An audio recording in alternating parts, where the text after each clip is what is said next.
तमाम print media, electric media और आए हुए तमाम आज़ाद का कांग्रेस पार्टी की तरफ से इस्तकबाल करता हूं। मैं असल मुद्दे पे आऊं, 2-3 मिनट मैं आप लोगों का लूंगा। शहर मालेगांव आज आग के ढेर पर इस बात को मानो, जहां एक तरफ आधार कार्ड के नाम पे कई बेगुनाह जेल की सलाखों के पीछे हैं, जहां बांग्लादेशी और रोहिंग्याई मसला खड़ा किया जा रहा है, जहां औकाफ के मसाइल पर हम लोगों को उलझाया जा रहा है, जहां सनत की जुबो हाली जो किसी से पोशीदा नहीं है, वहीं पर हमारे कई सियासी वर्कर्स, कई सियासी पार्टियों से मुंसलिक हजरात जेल की सलाखों के पीछे हैं। वो सच है या उस साजिश का शिकार है, ये तो आगे पता चलेगा, कानून ही बताएगा। और ऐसे हालात में 2-3 दिनों में जो मामला डेवलप हो गए, खासतौर से अकील जागीरदार और उनकी अहलिया डॉक्टर साहिबा के गिरफ्तार होने के बाद जो मामला डेवलप हो गए, उससे अचानक शहर का माहौल ही तब्दील हो गया है। ये बात सच है।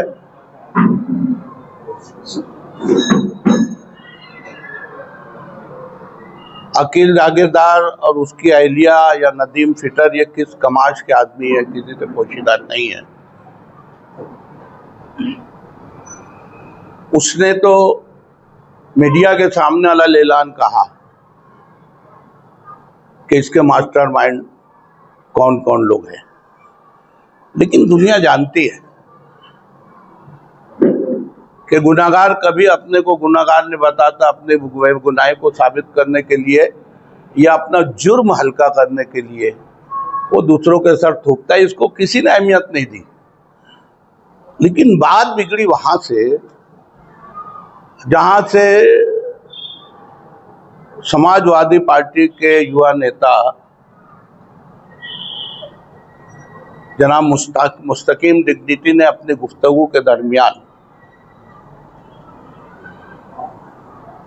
कांग्रेस साई के सदर मोहतरम एजाज बेग का नाम लिया और उसमें उसने वो डॉक्टर मोहतरमा के ताल्लुक से कहा कि उनके पास कोई पेपर है जिसमें वो ये बताना चाहते हैं कि वो उनकी बीवी है। मैं आपसे पूछता हूँ, वो बीवी एजाज बेग की थी या है, तो आगिल जागीरदार के साथ कैसे रह रही है? इतना शऊर तो किसी भी शख्स को हो सकता है। हमारे मुस्तकीम डिग्निटी साहब चाहते तो एजाज बेग के रूबरू होकर ये बात करते कि देखो ये इल्जाम तराशी तुम्हारे ऊपर हो रही है, बोहतान तराशी हो रही है, या उसको अच्छे ढंग से बयान कर सकते थे कि ये मुजरिम अपना जुर्म छुपाने के लिए लोगों के सर थोप रहा है, जैसे कि उनके सर थोपा जा रहा है।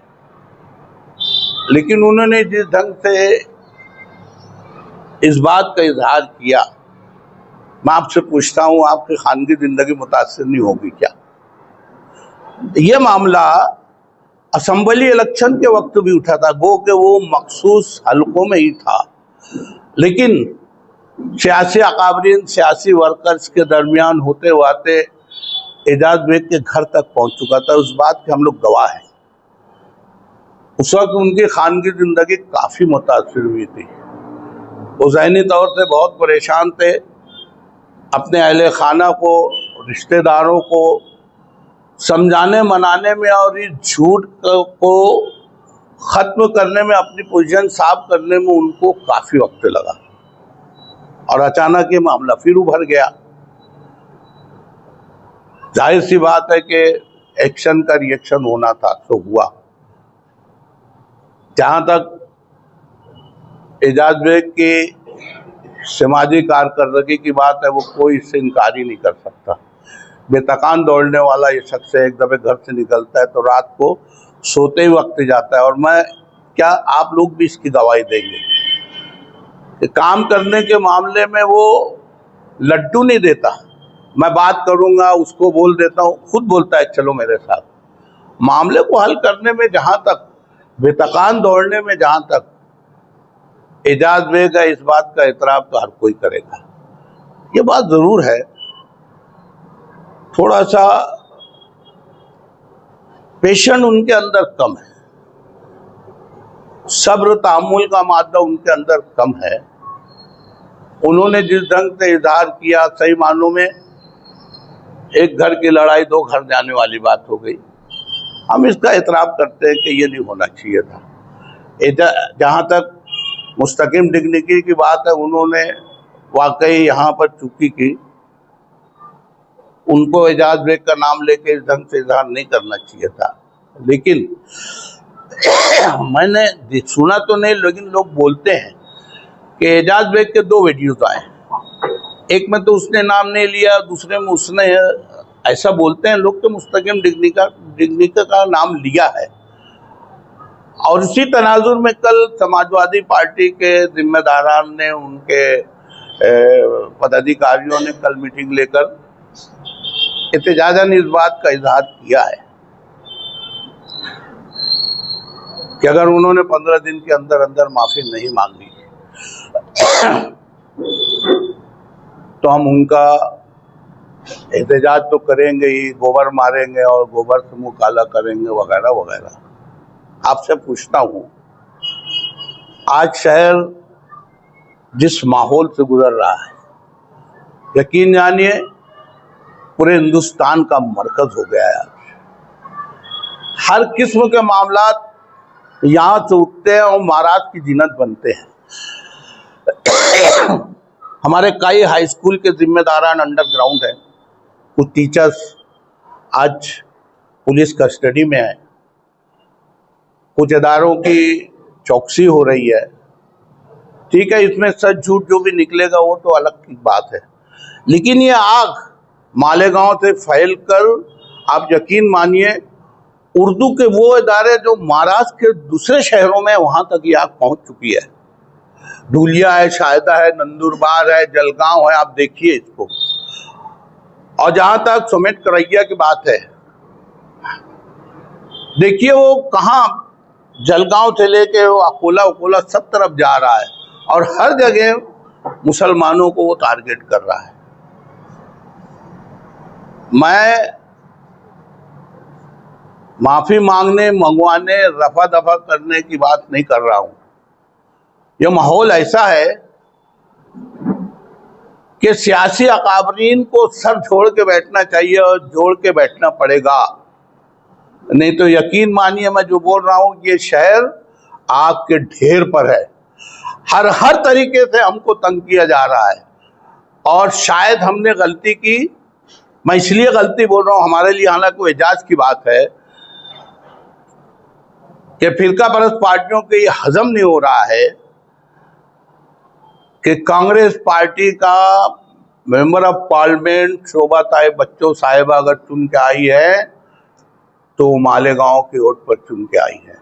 हमने यकीनन एक तरफा उनको 1,94,000 वोट दिया, 4,500 बीजेपी के खाते में गए और 6 मुस्लिम जो थे उनको ले दे के 5-6 हज़ार वोट मिले हैं। ये इसको वोट जहाद बोलते हैं, शर्म की बात है। अगर ये वोट जहाद है तो मुसलमानों ने हिंदू को वोट दिया है ना। वो 6 जो मुसलमान हैं उनकी तो जमानत जब्त करने की बात छोड़ो, उंगली पर गिने जाने वाली उनके वोटे थे, उसके बाद भी मालेगांव को वोट जहाद का नाम दिया जा रहा है। मैं आप लोगों से भी गुजारिश करूंगा कि सही मानों में कुछ लोग अगर आग पर रोटी सेकने का काम कर रहे हैं तो आप मीडिया तीसरे खंबे हैं जमहूरियत की, इस बात को मानिए, इसको पॉजिटिव लीजिए। इसको सिर्फ चटकेदार, चस्केदार कहानी मत बनाइए। आप लोग भी इसमें शहर का साथ दीजिए। मैं साथ ही साथ तमाम सियासी अकाबरीन से बोलूँगा कि जहाँ सियासी स्टेज सजेंगे बेशक हम और आप सामने रहेंगे, और रहना भी चाहिए।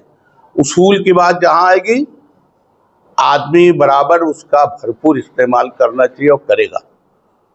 लेकिन ये घड़ी मामले को टालने की और शहर को बचाने की, आप यकीन मानिए, मैं फिर बोल रहा हूँ, यहाँ कई सीनियर साफी हैं, जहूर भाई जैसे लोग, जो मेरी इस बात की तायद करेंगे कि आज शहर आग के ढेर पर है। हमको हर तरीके से निशाना बनाया जा रहा है, इसलिए कि इंडिया के नक्शे पे ये आ चुका है कि यहाँ पर इस हलके में 95% मुसलमानों का वोट है।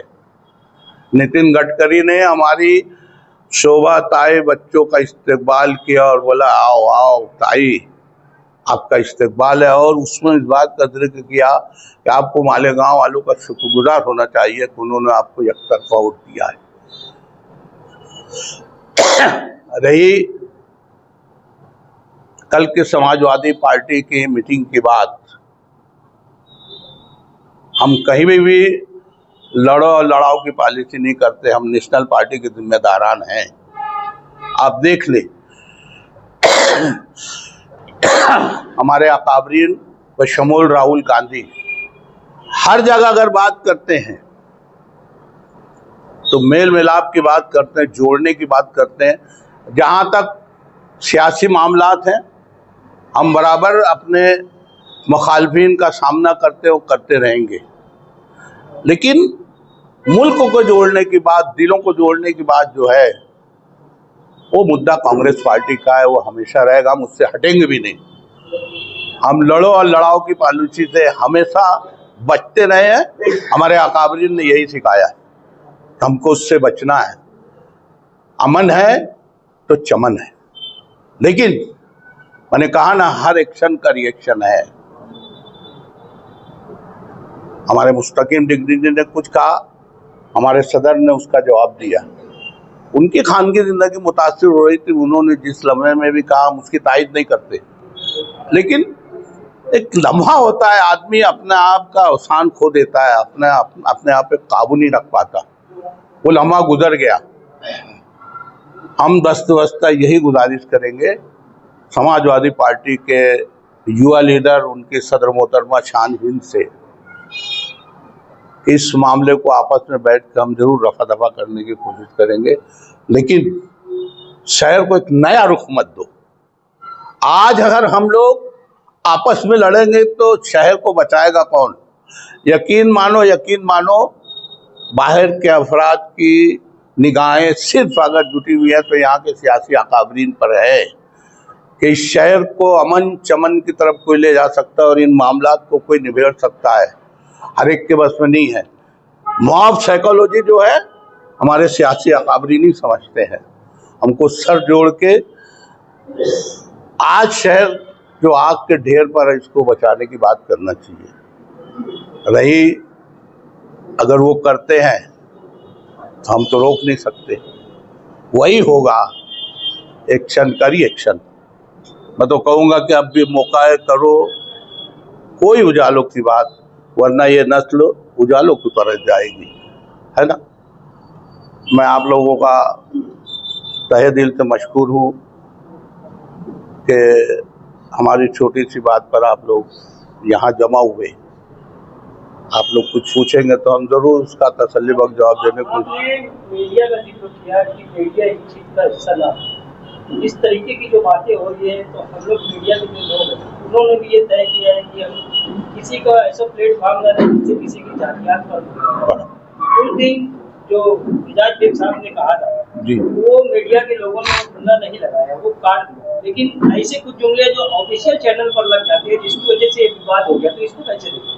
नहीं, देखिए, मैंने इन जनरल कहा है कि एक वक्त आता है कि आदमी मोहतात हो जाता है, और मैंने कहा ना, आप जमहूरियत के तीसरा सुतून हो। आप लोगों की भी जिम्मेदारी बढ़ जाती है कि शहर आज जिस ढेर से गुजर रहा है, इससे तो कोई इनकार नहीं कर सकता। आप लोगों की भी बहुत बड़ी जिम्मेदारी, बल्कि मैं तो ये कहूँगा कि सबसे बड़ी जिम्मेदारी आज आपकी हो गई है। कल तक ये सोशल मीडिया इतना ज़्यादा इसका रिवाज नहीं था, लोगों को अखबार और बोर्ड के जरिए पता लगते लगते कई दिन निकल जाते थे। यहाँ तो मिनटों मिनटों में इधर उधर बात हो जाती है। हर कोई मोबाइल खोलता है, पहले मालेगांव की न्यूज़ देखता है। आप यकीन मानो, हम मालेगांव में बैठे हैं, मैं भिवंडी बॉम्बे में रिश्तेदार हैं, धुलिये में है, वो उठते हैं पहले मालेगांव के चैनल्स खोलते हैं। आज जिस किस्म का माहौल है, उस तनाजुर में मैंने कहा कि आप लोगों की भी बहुत जिम्मेदारी हो जा रही है, इसको आप थोड़ा सा संभालिए प्लीज। आपने बात कर रहे हैं जागीरदार, तो वो लोग जेल में हैं जी, उसके बारे में आप क्या सोच रहे हैं? वो जो लोग जेल में, दूसरे सियासी लोग भी और भी जेल में हैं जी, उसके बारे में आप क्या सोच रहे हैं? एक सवाल ये है। दूसरा ये है कि उनके ताल्लुक से अगर आपके सदस्य से कुछ हुआ, मैंने क्या रखा कि कोई जाके, या आप ये समझिए ये सब पर्दे के सामने आ गए, कुछ पर्दे के पीछे की बातें रहती, उसका भी एक्शन का रिएक्शन आता है जी, आप समझ जाओगे मेरी बात इशारे में, बराबर है ना। क्या ये ऐसा तो नहीं हुआ जिसकी वजह से उनके ऊपर कुछ आया और उन्होंने? देखिए, मैं तो कहूँगा कि वक्त सबसे बड़ा मरहम और उसका हमको इंतज़ार करना चाहिए। मैंने शुरू में ही कहा कि अकील जागीरदार और वो नदीम फिटर या उनकी अहलिया, ये किस कमाश के लोग हैं। इसके पहले भी नदीम फिटर खबरों में आ चुके हैं, है ना। तो हम लोग उनकी बातों पर किस कदर भरोसा करें। उन्होंने तो दूसरे सियासी अकाबरीन के ऊपर भी इल्ज़ाम लगाए कि मास्टरमाइंड है, लेकिन शहर ने उसके ऊपर कान भी नहीं धरा,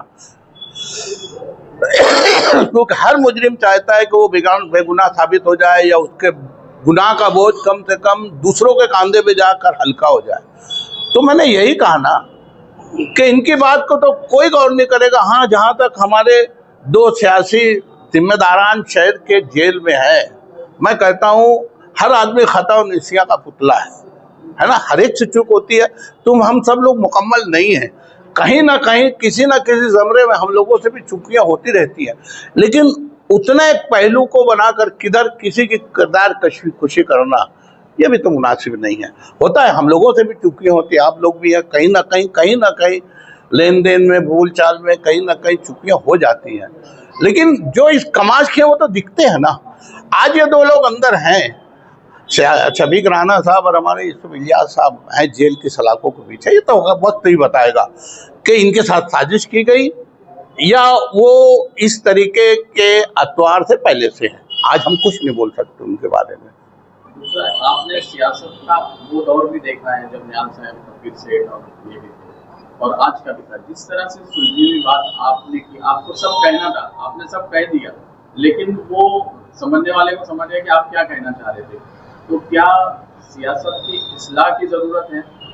मैं तो कहता हूँ कि कोचिंग क्लास लगना चाहिए।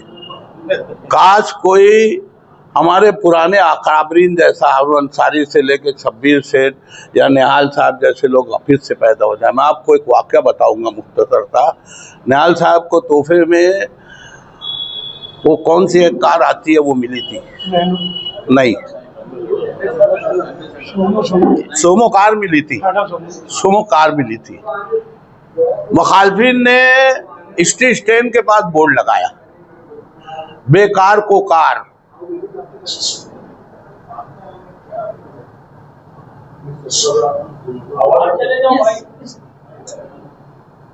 निहाल साहब को तोहफे में, और मैं आपको बताता हूँ, अमरीश पटेल के भाई ने वो कार उनको तोहफे में दी थी, सोमो कार नई नई निकली थी।